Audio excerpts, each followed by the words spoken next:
Hi, right now I want to talk to you about earnest money. I've had a client in the past, she asked me, is earnest money actually real? And today I want to address that because I thought that was a really interesting question, and it made me understand that most people don't get earnest money. They don't really understand why there's earnest money and what it does, and also what it doesn't do. And the first thing we want to know about earnest money is the main point why a buyer puts earnest money into escrow is the fact that tells us that they're serious. They're no longer shopping for another home. They're not saying, hey, we're ready to close and move forward on this transaction, why they're still shopping. And they know that if they do cancel, subject to their due diligence, which is typically 10 days, that they at least have to give the seller notification that they are canceling to receive their earnest money back. Typical earnest money on a home from say $200,000 to $350,000 is somewhere in around the $25,000 to $3,000 mark, and then it can go up depending on the price of the home. What earnest money typically is not designed to do is to be given to the seller. Very, very rarely does the seller get the buyer's earnest money if the buyer doesn't close on the transaction. So in that particular instance, which was very, very rare, but we found out on day 28 that the buyer could not get financing on their home. So they backed out of the transaction and they did receive their earnest money back.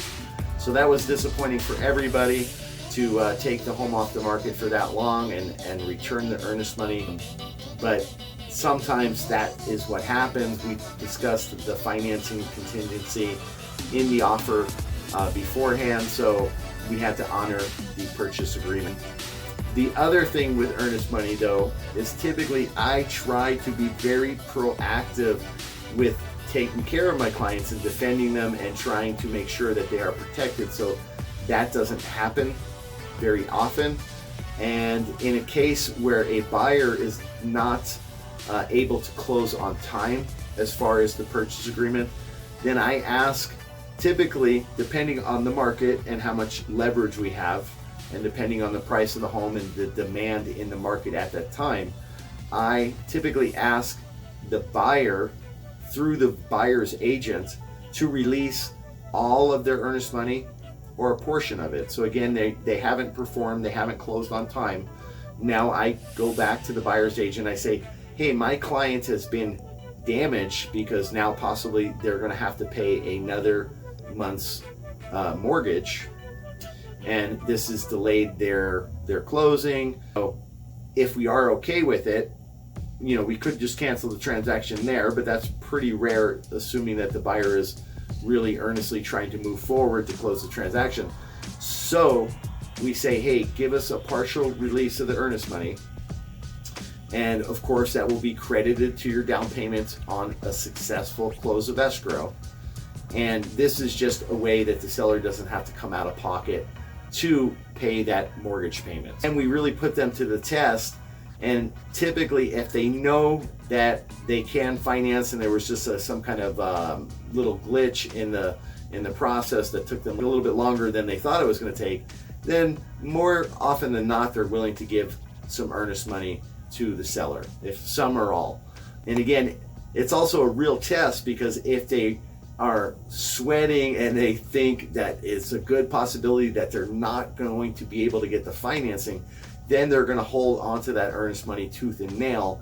So that might be a good sign for us to move on, put the home back on the market, and try to find another buyer at that point. So now hopefully you have a better understanding about what earnest money is for and what it is not for. It's definitely not so the seller can force the buyer to buy the home. It's just to really to make sure that the buyer is in earnest moving through the process to close on the home, and that if they don't close on the home, that they have to ask for their earnest money back. They can't just disappear and be gone in the wind and never be heard from again, because they have that earnest money in place that they're going to have to come back and notify the seller that they're canceling for whatever reason that they have, That way they can get an agreement with the seller and have that earnest money released.